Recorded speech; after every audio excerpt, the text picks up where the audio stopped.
Je suis Rada de Damas. Je suis responsable de la communauté de l'Arche Al-Safina à Damas. Al-Safina a commencé en 1995. Les ateliers de jour, ils ont commencé en 2005.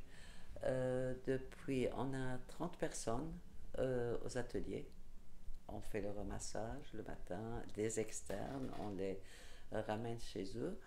Depuis 3 ans, on fait aussi des activités dans nos ateliers pour les personnes avec handicap qui sont venues des autres villages à cause de la crise et qui se sont déplacés à Damas.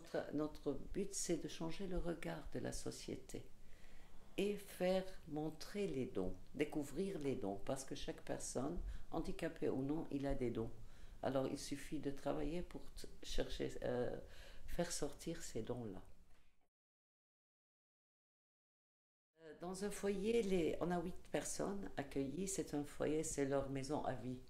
Alors chaque personne, ils vivent avec 4 assistants. Chaque personne ses tâches. Ça veut dire ils vont travailler dans des ateliers autres que nos ateliers de jour pour qu'ils sentent qu'ils sont allés pour travailler, qu'ils vont travailler. Et quand ils retournent, ils ont non pas le repassage, mais le nettoyage, la vaisselle et tout. Ils ont des programmes l'après-midi pour recevoir des visiteurs ou bien faire leurs tâches. Ou bien il y a un jour, il y a la messe l'après-midi au foyer. On est accompagné par les jésuites. Nous sommes aussi accompagnés par un psychiatre depuis très longtemps.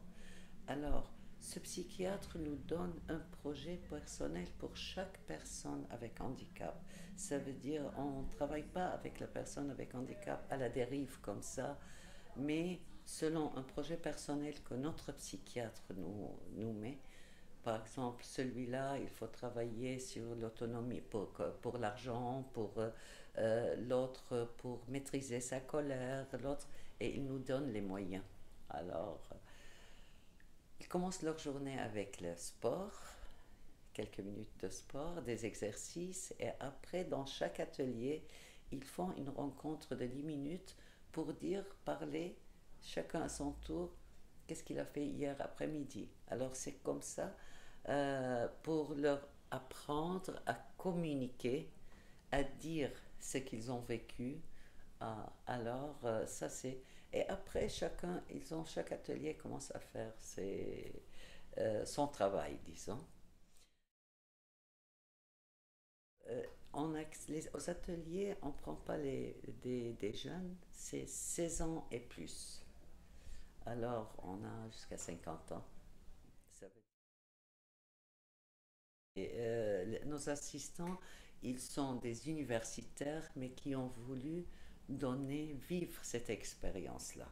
Alors, la formation est faite à l'Arche, à Al-Safina, et c'est bien sûr grâce à l'œuvre d'Orient qui nous aide pour former les assistants depuis très longtemps.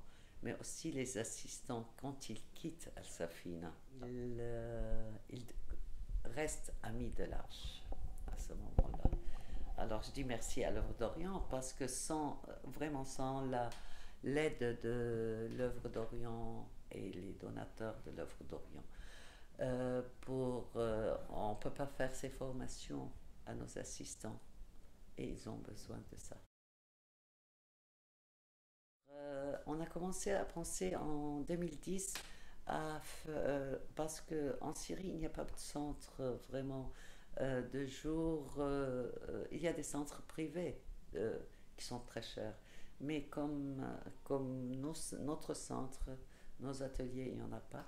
Alors on a pensé à faire quelque chose dans la banlieue de Damas, à Jdeïde.